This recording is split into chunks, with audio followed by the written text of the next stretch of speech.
My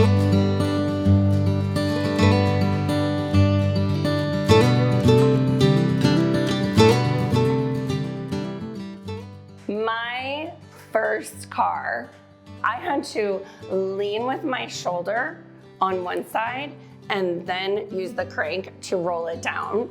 I mean, I had a map in the glove box. I think I blew out the speakers in my first car listening to cassette tapes.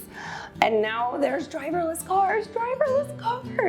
To look at what Industrial Revolution means now with Industry 4.0. Listen, I am not that old that when I was a tween, I was learning about one industrial revolution, and now we've basically had 4. Now we're talking about AI, robotics, smart manufacturing, and a host of other things that I probably can't even pronounce. And it's happening really fast. And the important thing is that it's only as good as the people who can use that technology. So what that means in terms of bringing technology and automation into bakery operations, it's going to require more education and continuing education. It's not going to replace us. Like, we don't want machines to completely replace us. Nobody wants that. We've all seen the Terminator movies. But it means that we have to be as smart as what we're relying on. So it means that whether we're purchasing the technology or we're using the technology, we have to be as smart as it is so that we're using it in the correct and appropriate ways. When we think about technology, we're not just talking about automation and equipment. So let's look at it from product development perspective.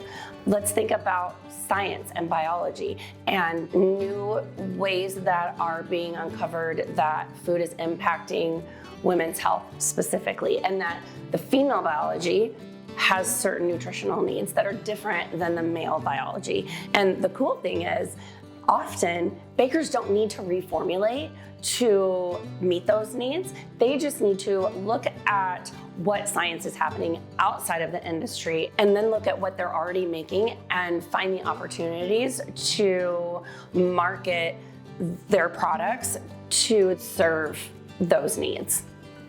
Things are really changing so fast, but if we could just look inward about what does this mean and how can we benefit from it, we can really see a ton of opportunities that are just there for the taking.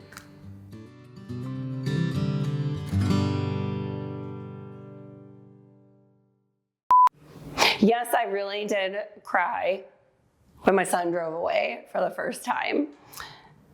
And my husband and I did contemplate following him. Did anybody else do that? Like,